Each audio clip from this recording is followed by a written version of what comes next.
Welcome to Deal Talk.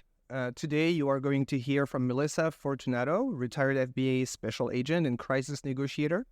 My name is JN. I am an associate professor of management at McGill University, where I teach negotiation in our bachelor's degree, our MBA, and our executive education programs. Our goal is to help you improve your negotiation skills and ignite change in your life and the life of others. If you want to attend our next event and get an edge, please, subscribe to the Deal Talk page. This is where we post all of our events. Some rules of engagement. If you want to ask a question to Melissa, we'll do that on nego.chat, nego.chat, to submit your questions and be entered to win a prize. And if you want to engage, you can react with a thumbs up or a clap when you hear something you like. So our permanent host, Shane, is on a trip today. He couldn't join. And so let me introduce you our guest co-host, Klein Martin. During his second master's at Columbia University, Klein undertook an impressive journey across America to become a certified hostage negotiator. Today, he brings his expertise to humanitarian work worldwide, particularly in managing risk in Asia's key conflict areas, including Iraq, Yemen, Afghanistan, and Syria. Currently, he's diligently serving on a mission in Oceania. And welcome, Klein. Thank you so much for accepting to co-host the show. JN, thank you very much for the intro. I really appreciate it. And I'm very delighted to welcome our special guest today, Melissa. Melissa is a former FBI retired agent with 23 years of service. And she's also trained hundreds of law enforcement people, touched the lives of so many people. She's a seasoned practitioner in crisis intervention and negotiations, and also an FBI crisis negotiator. She is currently a senior associate at the Negotiation Collective, a negotiation firm that provides negotiation and conflict training, coaching, and consulting. She also is a member of Plank of the Bureau of Consortiums, which is a FBI consortium of former trained FBI agents that have different specializations. For Melissa, she offers unparalleled expertise in mass shootings, workplace violence, and risk management. So, Melissa, let's kick things off as we do in every single show. Tell me an actionable skill. Well, first, Klein, JN, thank you very much for having me. I really appreciate the invitation. Yes, an actionable skill, right? Everybody's always asking, what is one thing I can do? And it's hard. There's many things, and every relationship or interaction is unique. And my advice would be always be intentional and strategic when you're assessing something you're engaging in. But one point that you could do is in any argument, discussion, challenging conversation, don't be afraid to concede a point. I think sometimes we get very stuck in our own argument, that when someone else makes a legitimate point, if you can concede that that is a good point, it goes a long way to building respect in the conversation, in that relationship. And I have found it in my work life and in my personal life to be very powerful. And so I would say to people, don't be so afraid. Don't get so locked into your position that you cannot acknowledge when someone else has made a good point. This is really an excellent question. Thank you so much. And so let's start, with your background, as a special agent in the FBI. Can you tell us more how this started and what you did there? Sure. So I did spend 23 years in the FBI as a special agent, and I spent my whole career doing investigative work as an agent. Many FBI agents have collateral duties, and there are things you can seek out based on your interest or your experience and background to do in addition to your investigative duties. And my background is psychology. I came from a counseling background, so I'm always interested in people and why they make the choices that they make. That led me into my additional duties outside of special agent duties of being a hostage crisis negotiator and also doing some undercover work. And so it was wonderful because that made my career really broad. I got to get involved in a lot of different types of investigations, not only as the agent investigating it, but from my undercover work or as a hostage negotiator, I could get involved in kidnapping for ransom, some other barricaded situations.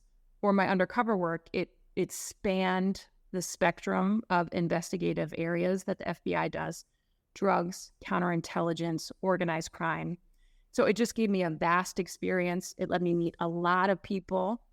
It really challenged me as a person. And I think my career over time really helped shape me into the person that I am today through those experiences. Some good challenges and some bad challenging, but it was a wonderful career. And now I'm using that in my retirement life into my second career of being a negotiation trainer and consultant. Much less crisis, which is wonderful. But it's interesting to be able to also change my perspective and use my experience that I learned as a crisis negotiator now in a different way. And so I found it really enjoyable. So you said, you were really exposed to a vast variety of negotiations. And so you probably learned a lot about yourself and kind of like the challenges that we can have within yourself in negotiations. Can you speak about that? That is very true, right? And so in any negotiations or even in any of your investigations and undercover work that I did, I have found one of the big things is everyone will always ask, how do we influence people? Tell me some tips or tricks. And I think that's a bad perspective to come from, right? There is no secret magic special something that if I tell you this, do this, say that, it will change everything. It really doesn't. And one of the things I have found to be most powerful is if you can really challenge your own mindset. There was so much about the way that I approached anything, right? Any negotiations. I had to spend a lot of time on what was going on inside my own mind. We do spend as much time thinking about the other side, planning out our strategy, our approach. In any negotiation, I always consider the other side and try to get into their shoes and really say what's going on for them and how can I appeal to them the most. But you should spend as much time on what is going on in my own head. A lot of times in the FBI, our targets were not the most likable people, right? You'd have terrorists or child pornographers or murderers. And it's very easy to get in the mindset of that person's very different than me or that person is bad, right? This is true in your personal life. This could be true in business. Maybe you have someone on your team that you don't personally like or you find difficult to deal with. You have to understand if you have those thoughts and really ask yourself, what am I feeling in this moment? Why am I feeling this in the moment? How am I perceiving things? And I think if you can ask yourself those questions, it can make a big difference because you can really do a mindset shift, which will show up in your negotiations and in your interactions. There's just a lot of questions if you can ask yourself questions. A lot of times in negotiations, we'd say, ask the other person open-ended questions. Are you doing that also to yourself? I think you can learn a lot from that. In my industry, go for it. That's really interesting to ask yourself open-ended questions. What I was curious about, and you said it earlier, was like quietening your mind. How do you quieten your mind to be able to then like shift your personal feelings, push them to the side, and then be able to ask those open-ended questions to yourself in order to maximize your negotiation abilities with your opponent? Yeah, Klein, that's a great point. You're saying about quieting your mind. At different phases in my life, that was easier. And the more things you have going on in your life, that can become more difficult. And maybe it's not as much quieting your mind, but it comes back to the questions is really understand why is all of this coming up? And you have to work through all of the things that you're thinking to be able to quiet it, right? Because you could have so many thoughts and feelings and you have to spend time asking yourself, like, how do I see this person? Or why am I getting upset? Or why am I getting angry, right? What is this emotion that I'm having telling me? And really spending time working through that, taking all the steps to run it all the way down to understand it. Even just in an approach in a meeting or in my world as a negotiator, how we're approaching a barricaded subject, we always want to say, what am I seeing? What is happening here? What am I not seeing? Right? How can I look at this differently to give me a different perspective? And for me, in my mind, it is a really almost going into my mind and visualizing, I see it this way. I'm going to do a complete 180 and I'm going to try to see it from a different perspective. What am I not noticing that I now notice? I have times, and I think it's an important question for people to ask themselves, when you hold a certain belief or a certain mindset or a certain approach on how a project should go, what if I'm wrong? What if there is a different way to do what we always do a certain way? And I think being open to that question, I'm not saying the way you believe or the direction you think a project should go is wrong, but I think you should spend a little bit of time asking yourself, what if I am wrong? What if my stance and my belief is wrong? How could it be different? I don't want people to say that I am saying don't be confident, but confidence without self-awareness can be dangerous, right? And just understanding your perspective, understanding that someone else that comes from a different area or angle of it may look at it differently. And one or the other is not better. We just, as much as you can expand your mind to see that, I think it makes you more creative, more innovative, and it allows you to step out and see the big picture and understand all the different ways you can get. Oh, Melissa, can you hear us? I can hear you. Okay, that's good, because your microphone stopped for a second. Oh, I'm so sorry. No. If you can just say the last sentence and we'll continue. I think, I'm not sure if you heard, but I'm just saying, I'm not telling people to not be confident in their beliefs, right? Not really to be challenged, it's I believe this strongly, but confidence without self-awareness and really understanding why you believe what you believe and where that comes from, and you've walked that all the way down, I think that can get a little dangerous. And so I just want people to have both. Okay, that's extremely interesting. So I have a question for you that really came up kind of listening to you talk about all of your experiences.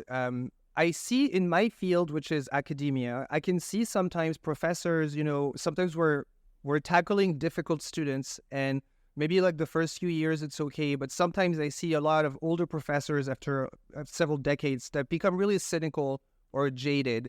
And it's really about kind of how the negotiation is changing you.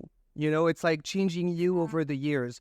I'm assuming that in your field, and I'd love to hear about it, and I think it would be really interesting to everybody in the crowd, but being exposed to a lot of very difficult people that you really don't want them to bleed on you, but do they end up doing this? Do they change you over time, or how can you make them not change you?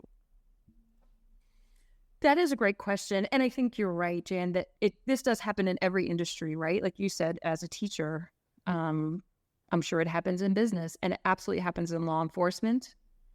I don't know what I did to not get jaded to people. I am very aware of the bad things people can do in the world. I've seen a lot of things. I am probably overly cautious at home and lock all my doors and worry about all these things, but I really believe, and I constantly have to remind myself, there's more good people in the world than bad. And I think in law enforcement, it does happen a lot. What you see with professors, I have seen a lot in law enforcement. It reminds me of a search warrant I was on one time, and it was becoming very contentious as we were entering, and the people inside were really upset. And it's so easy to meet anger or being upset with anger, right? And I could just see it where instantly it doesn't solve anything when you have just anger to anger, right? Or frustration to frustration. And so a lot of times in search warrants, it got to be a bit of a joke. But with my negotiation background, my colleagues would say, okay, Melissa, we're going to leave you to sit with the family, whomever was inside while we execute the search, but we're going to have you talk to them, because usually I was able to not have it escalate. And in the one search warrant, I noticed that there were some racial undertones that were starting. But the more that I had a conversation with the people, that I realized, if you were to come into my house, that would be really scary, right? You're taking over my home. I'm sure in that moment, the people were assessing, what does this mean with law enforcement exposure, and what does our future look like? That's really scary. And then I also was finding out that they had some very bad experiences in their past, especially some of the older generation with law enforcement. And so the more that I could just let them share that and acknowledge that, yeah, that would be really hard. I'm also acknowledging we have a job to do and we need to do it. But I don't need to make it any harder than it already is. Right? And so from that, it really helped the escalation, the tension in the situation lessen. And then everyone else that was with me could go do their work. And we were able to leave there in a better place, less dangerous for everyone, yet we still accomplished our goal. So I think it sometimes is just me saying, like, yeah, they have a good point. This would be really difficult and hard. It doesn't mean I'm not going to keep doing what I'm doing. But I acknowledge how that experience is for you. I have found that to be powerful, and then people treat me differently. And so I'm not saying I haven't had people say horrible things to me. They absolutely have. But I see it more for a behavior and not a personality flaw, right? I just think people act out when they're afraid or stressed or whatever. And I don't attribute it to the way they are as a person. It's just a behavior in the moment. Yeah, it's interesting. I published a paper last year on violence against hospital staff and doctors, from patients. And one of the main reasons, patients become violent is because they don't feel heard. They feel they're not heard. People are not understanding them. And so they feel like they have to escalate it. And so by connecting with them, you can stop that. It's extremely interesting. I know Klein has a question for you. Just before I hand the virtual mic to Klein, if you're in the audience and you have a question for Melissa, something, about your life, about your work, it's your opportunity. So go on nego.chat, nego.chat. This is where you can type in your question, and then we will weave it in the conversation. So nego.chat. And also hover over Melissa's name and then click on the three dots, and then you can follow her. Okay, Klein, your question. Great. Melissa, I was just listening to how you were addressing burnout. And one of the things that you mentioned was that you were able to swap between being special agent and then going to work, maybe some undercover, then going to do some organized crime, then a bit of maybe counter intelligence kind of work. So within there must have been different flavors of negotiation. How did you pivot from one to another? And what were some of those key elements that you needed to keep on your belt at all times? So I think one thing that the FBI taught me, and I think most of my FBI friends are really good at, is being very strategic and intentional with their response. And so to me, you have to evaluate every situation as its own thing, right? The people are all different. The goal is different. The project is different. And so in the FBI, we have a lot of time. We do much more long-term investigations where more state or local law enforcement is just constantly responding. It's much more reactionary. And so the thing I loved about the FBI is we could take time and really assess the situation and figure out the best way to approach it. I mean, I got involved in an undercover case, and it was going on for years before my involvement. And when I came in, I was on it for a year. And that gives us, over that year, we came up with an idea of how we thought it was going to end. And then we took that whole year to get there. So it's really being patient, really looking at the whole situation, and similar to what I mentioned before, is just asking yourself a lot of questions like, how can we do this? And leaving yourself open to all the options that you have. There are so many ways to do it. I think sometimes, especially in a crisis or a stressful situation, people get so locked in and their thinking becomes narrower. And that's the exact time that you want to create an environment with people where you want to be open to the different ideas, We want to throw all the ideas on the table, right? The good, the bad, the ugly. It doesn't matter, right? There's no judgments when we're brainstorming. And I think if you can create an environment where everyone in your team feels like that they can offer a suggestion, even if it's silly, we can laugh about it later that maybe that wasn't the perfect suggestion, but it breeds creativity if you can have everyone throwing out an idea. Because a lot of times it's the person that's the loudest, that's just talking, and it shuts down other people.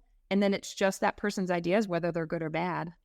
And so I always want to create on my teams a situation where people feel like they can talk and present an idea, because I've been so surprised sometimes by the quietest person and something they throw out. I'm like, that's a great point. And I had never even thought of that. Why did I get so locked in over here? I didn't even think about that. Thank you for presenting that. And so that's what I loved in the FBI and any of my work, is we always came together as a team. It's never just me. I'm the superstar. I have every great idea. I know all the answers. That's not true at all. But together as a collective, we could be deadly, right? Because it's so many different eyes and experiences and ideas on a problem. That's why I think in my life as an FBI agent, whatever role I had was so successful, was because of the team I surrounded myself with. That is really fascinating. I'd love to talk a little bit more about, the relationship between negotiation and ego, and especially how people can kind of like put their ego aside, because it feels to me that if you look at, how conflicts escalate, a lot of times it's because people start taking things personal, things become personal attacks, and then they're not really fighting or discussing an issue. Now they're fighting for their value and their worth and their ego. Yes. How do you deal for yourself, but also managing other people's ego? Because that's also a big triggering effect. Yeah, I wish I had a great idea of how to fix that. I have not, in all my years, figured out how to do with all the egos, because it's always there.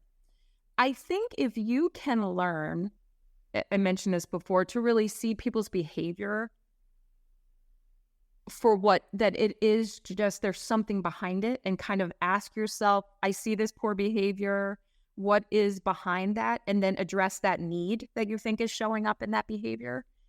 It's much easier to manage the ego because it doesn't become challenging to me then, right? It just, for me, when I see a strong ego or a strong reaction, I see it for the behavior. I see it for what's behind it. And so I can treat that person differently. It's not intimidating to me then, right? And they talk about negotiations, like if you can go to your balcony and you can look down on the problem, you're much more effective in managing that problem. That's why when your friends call you or other people call you with their problems, it's easier for you to see it and help them solve it. When you're in it, you get caught in the weeds. And as much as you can step out of the weeds and look at the big picture and not get intimidated by the personalities, I think that is better. That's why I talk about like asking myself the question. I don't ever walk into a situation and think, oh, I have this all figured out. I don't. I say, yeah, let's talk this through. Let's go. And I will come to the answer. We will figure out a solution. I believe that every time.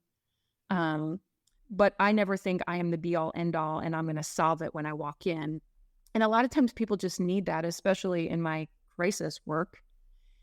People just spin, right? And you're not thinking as clearly. They just need someone to kind of come in, look big picture, out a direction and a path. And that's what I have found, because in any crisis, communication is the first thing to go. It becomes all emotional. And you just need somebody that can really step back from it and say, hold on, where are we going? What is the plan? And usually that becomes big picture, and then you can slowly drill down into the smaller details that get you to the goal. But J.N., you're right. Like you talked about people's ego and people getting stuck, and that's where coming in and helping people figure out a way to save face if they've gotten themselves sort of stuck in a corner and don't know how to get out. We did that in a lot of our negotiations, is that you had to figure out a way to get the person to feel good with maybe the decision, if you're in a barricaded situation or a kidnapping, on how to release the person or how to come out and surrender. We have to help them get to a place that they don't feel like they look like they're surrendering, because there's a lot attached to that word, right? And so if you can do that in even your personal conversations, right? If someone gets stuck, it's like, I admit all the time, I make mistakes all the time. It's fine, right? So it's just being vulnerable to the other person is a good model to them that they can be that way with you.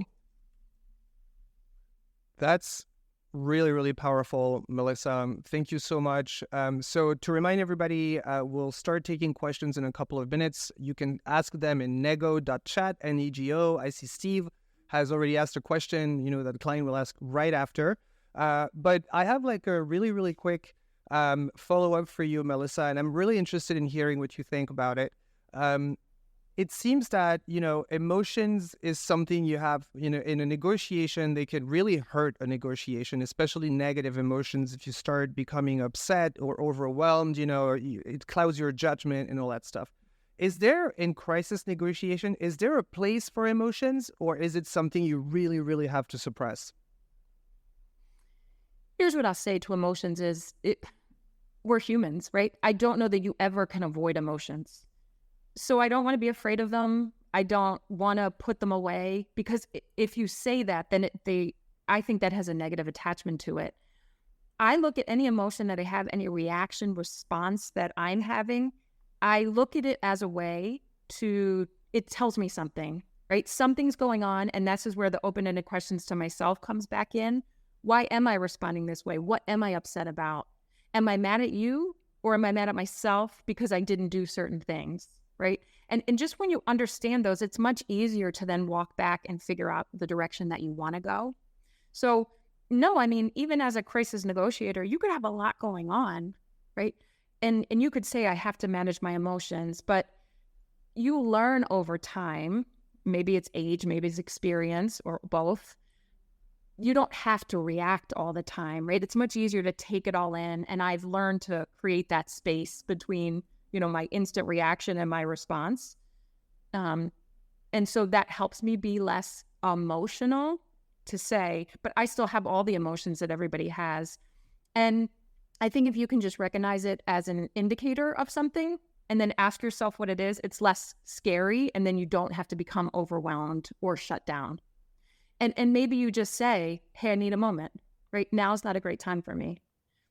I didn't always have that option in my negotiations, but maybe you can build a way to take a break in there. And we would do that in our negotiations if you were really having a hard time. Maybe we say, hey, you asked for a certain demand. Why don't you give me 10 minutes? I'm going to go out and I'm going to talk to my team, and let me see what I can find out about that. If I needed the break, you could build breaks in. And that should be true in every area of life, right? In business, in meetings, it's not as high stakes as someone's life on the line. So why can't you ask for the break? If someone doesn't let you, I think you need to then challenge why they won't let you. And you should start asking them some questions, right? This is actually really interesting. I don't know if you can hear me. Okay, you can hear me. My thing was not working out. This is extremely interesting because it's something that I realized. So I turned 40 like a month ago, and I really reflected a lot about kind of like how I'm responding to conflict, for example. And it really resonates a lot with me when you say you don't have to react every time. And because I used to be very reactive, and I still am, but a lot less than before, because I guess I don't get triggered as much. I guess I just have identified, I know my blind spots. But I guess it's a work in progress. There was like this thing that I remember reading about a mother that was talking about like a kindergartner teacher who was explaining to kids who were upset that you have to think of yourself as a koi-fish in a pond, but your emotions are the fish, and you think of yourself as the pond or the water. Like you don't have to be the emotion. Oh, I love that. I thought it was interesting. Can you tell us, like, when you're working, for example, somebody is saying something that could be triggering you, do you have a mental process to let it not affect you? Some days I'm more successful than others, right? I have 2 teenage daughters. There's a lot of emotions in my house many days. And it's sort of like they say, death by 1,000 cuts, right? It's the constant that makes me maybe not my best self. And so there are times when maybe even I don't manage my emotions well, especially in the important relationship of my children, I just say, hey, I'm really sorry. I didn't do that well, right? Right. I'm trying to accomplish this. I need you to do this, or this has to happen. But the way that I said it was poor, right? And it's funny, I heard my oldest daughter tell someone the other day, they were asking about her mother, and she said, oh, she's super big on communication. Like, they make fun of me for it.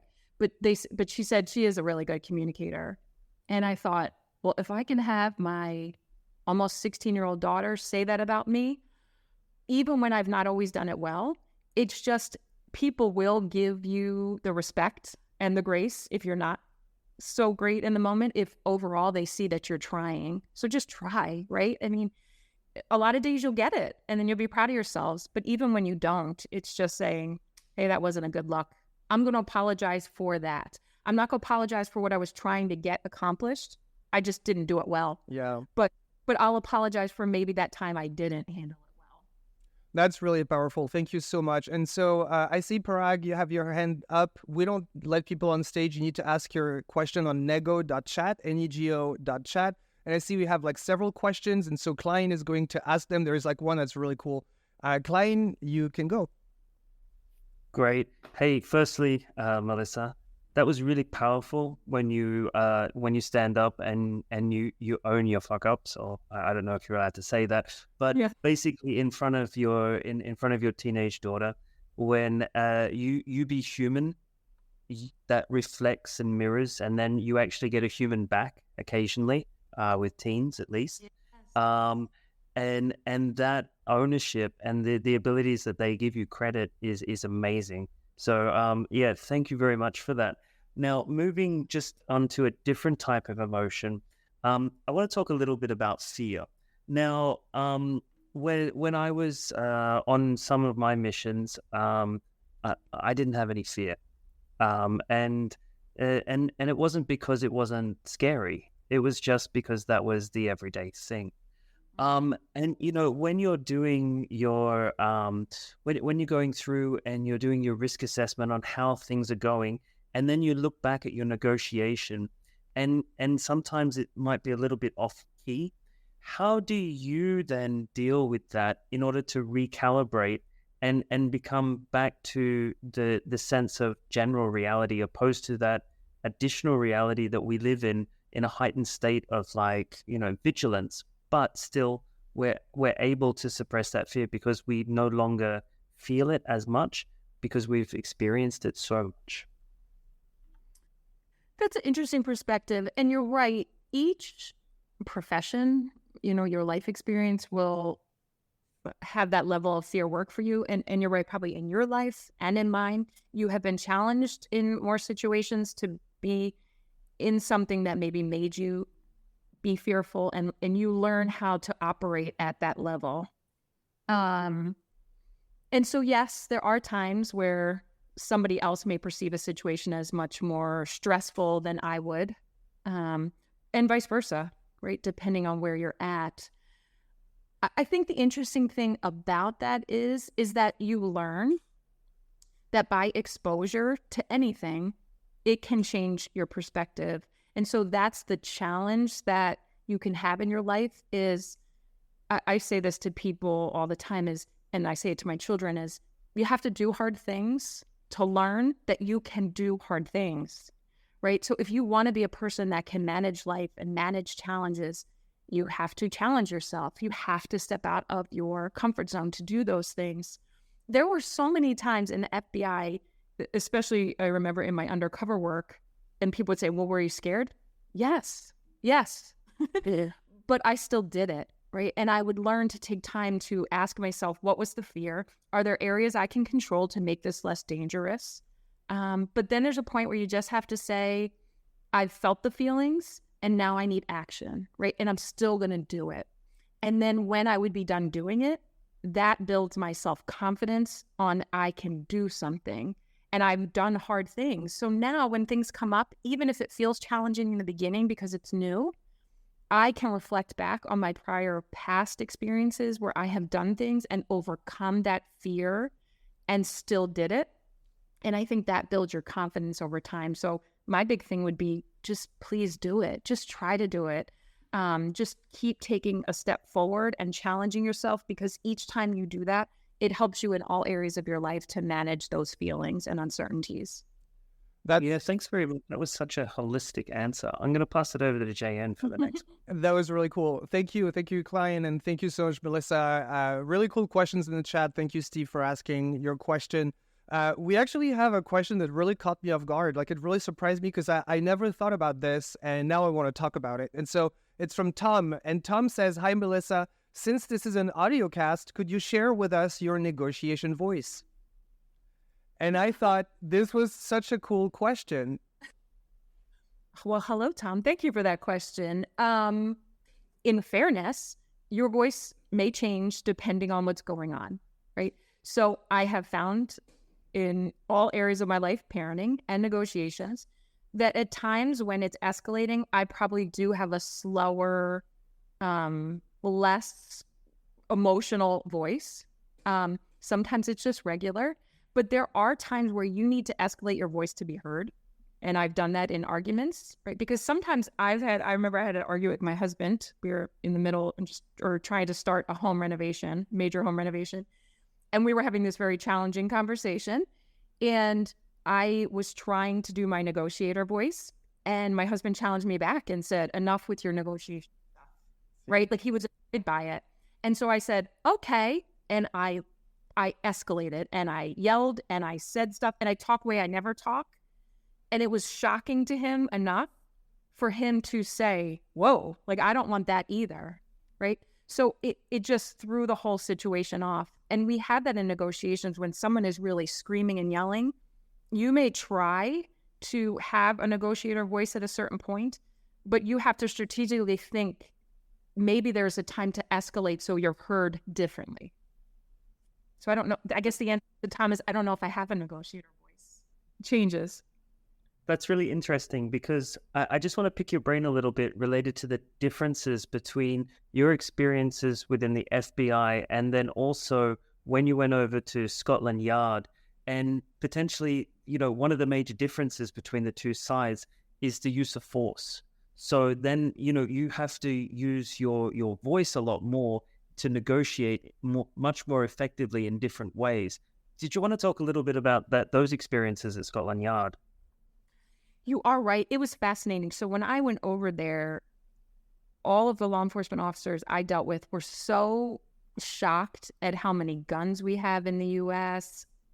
They would laugh about me saying, every time I went out as a negotiator, I was with our SWAT team. Every call out we had, we would go together as a team. They just even thought it was funny that I had a SWAT team that I worked with. And so you're right. When you don't have the reliance on guns and power, it's good and bad, right? It does force you to be much more sophisticated in your communication. The negative side to having all the guns and the weapons is you can rely on them too much. And so I think I learned a lot when I was over there about how important your communication is. And they're just so savvy with the way that they do it. And they are still very effective. We've learned, even in the FBI, though, over years, it used to be much more lead with force. That changed even in my 23 years. I watched the evolution of our negotiation team when it was not really taken very seriously in the beginning, much more SWAT focused. To the end, we were absolutely two parts showing up. I would ride in the Bearcat with our SWAT team and sit right next to the SWAT team leader as we were calling out. If it escalated, 90+% of the time, the person just came out. But on the time that it didn't, and it escalated to a barricaded situation, we worked so in tandem, the SWAT team and the negotiation team, to have a much more effective message of the two things. And more times than not, we use negotiation all the way up till the end until the very last minute when we didn't have to. And that's what I say to people is I did have a SWAT team. I could have used force. We could have just forced our way in the door. But for safety reasons and for a number of other reasons, you don't always do that. And so communication and the way that you really can change behavior by listening and talking is so powerful that even in the FBI and the SWAT team has learned to really use it much more. That's extremely interesting. Thank you so much. So we have a question then, I think that was kind of like talking about, you talked earlier about apologizing to your kids or saying I shouldn't have said that. And I think it's a very, very important things in our lives, which is knowing how to apologize, and make a real apology. And so Tina had this question. She says, can we apologize for a delivery, but not the message? People say, I'm sorry, but they do not mean it. So the apology is a lie to the person and to the apologist. And I think, more broadly, what's a good apology? How can we really apologize sincerely to people? Well, I like what Tina said, that is true. You can, and much like I said, I can apologize for the behavior. I'm not apologizing for what I'm trying to do, especially in parenting, right? We need to do certain things, like we have to move forward, or I don't like this behavior, but here's why. I think I've apologized in negotiations in the FBI, right? If I was distracted and maybe didn't hear a key point that they said, and so when I responded, it didn't hit the mark, or I said something wrong, I don't think you lose anything, and I actually think you only gain by apologizing. But Tina's right. Keep the apology sincere and real to what it is. You don't have to apologize for being the person you are, but you just apologize for that one thing that you think you messed up, and then explain where you were trying to go with it. I think that's effective if you do that. Yeah, I think don't be the guy who says, I'm sorry you're upset, or I'm sorry you feel this way, right? Which sounds like an apology, but it's not. Correct. You're then putting it on the other person, right? Yeah, but what you're saying is really powerful, that you can, it seems to me that there is a misconception sometimes that by apologizing, you get weaker in the eyes of the other person. But I think a lot of times when we apologize, we're seen as stronger because we're seen as people who can take accountability and can face kind of like criticism, whereas not being able to do that is a little bit immature or childish. Yes. And I do think, like, your grandmother says it, right? What religion says it, but really be the person you want to see in the world, right? Yeah. So to my children, if it's to the person that's taken an entire school of kids hostage, if I can model this behavior, like good emotional intelligence behavior, then it allows the other person to see it. I think it resonates usually with people. They feel it, like, even if they think they can't do it, I'd like to be like that. So be the person you want to see in the world, because in any negotiation, right, lead with the way you want the negotiations to go. If it doesn't happen, you have to address that bad behavior, right? But you should be a leader on what you want to see and the behavior that you want to see. And I think many times people will follow your lead, especially if you're coming from a good place. Yeah, I really agree with you. This is very, very strong. Thank you. Melissa, we are reaching the end of the show. I don't know if you have a message, before we close the show, a message to the audience. No, I just thank you. I mentioned this to Klein and JN before, but I really appreciate you asking me to be on. I'm always amazed when people care what I have to say, but I'm happy to share my experiences. I'd love anybody that wants to connect on LinkedIn, because I'd love to hear about their personal experiences. I think as we share with each other, we all grow. So please reach out and connect. I would be happy to do that if we're not already. Okay, excellent. Thank you so much. So we're going to close the show. If you enjoyed today's show, please share the post, that we had for the event with the quote that you found interesting. Please connect with Melissa, connect with Klein, connect with me. And we will see you next week for the next Deal Talk. Have a good one, everybody.